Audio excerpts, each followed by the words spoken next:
Hi, it's Matt from Class A Sport Fishing. It is July 10th. Kind of a weird morning. Went back to the waypoints that we normally were at for the last week and a half. Fish were still there. It was the problem was we had storms rolling in and high winds, and we got out there a little bit later than planned, but we got out there and the fish were there. They weren't real monsters, but they were nice 10, 15 pounds to get a big coho.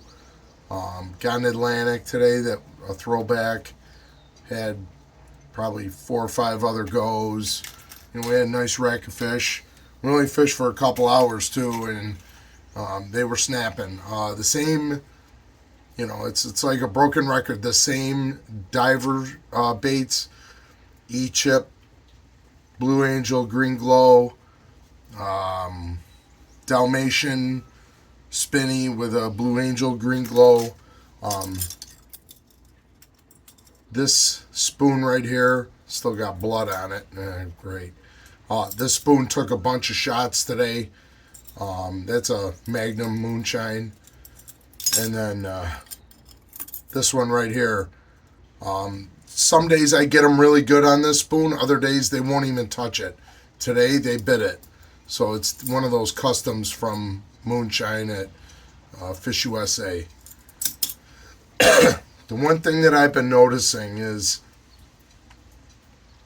and this is for guys that are just starting off and that are fishing out in the lake, if you catch something, do yourself a favor and check the leaders.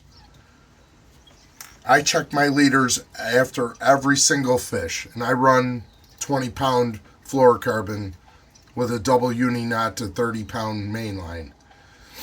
I check those leaders every single time. Just doing that due diligence of small details like that can save you cracking fish off. When the bite is tough, you want to capitalize on every single bite.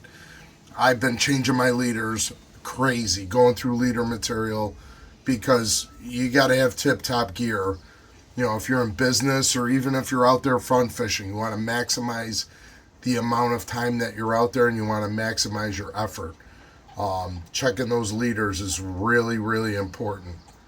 The other thing is speed control. A lot of guys, I know guys that don't use probes. I absolutely do.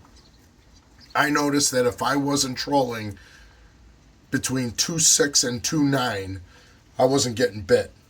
The minute I slowed down, I was not getting bit. 2.6 and 2.9, they were chomping it.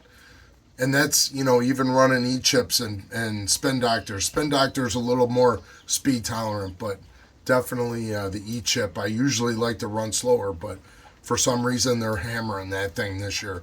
And even when I'm doing turns, if I do a turn and that E-chip is on the outside, it's still getting bit. And I know that thing is going faster than 2.9 if I'm making a nice sharp turn. So, just something to think about. Switch it up. Let the fish tell you what they want to eat.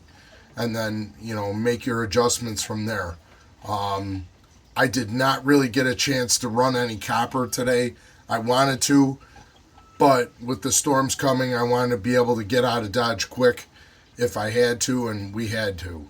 So, and that brings me to another topic. If you're out there and there's thunder and lightning, and the lightning is coming at you, get off the water. It's not worth it. There's no fish out there that's worth getting hammered by a lightning, which is unpredictable.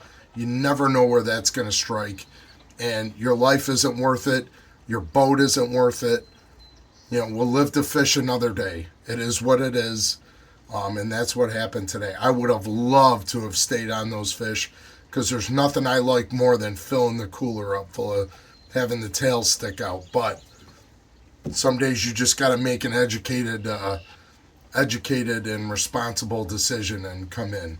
Now, I know guys that fish out there in lightning all the time and they never have issues.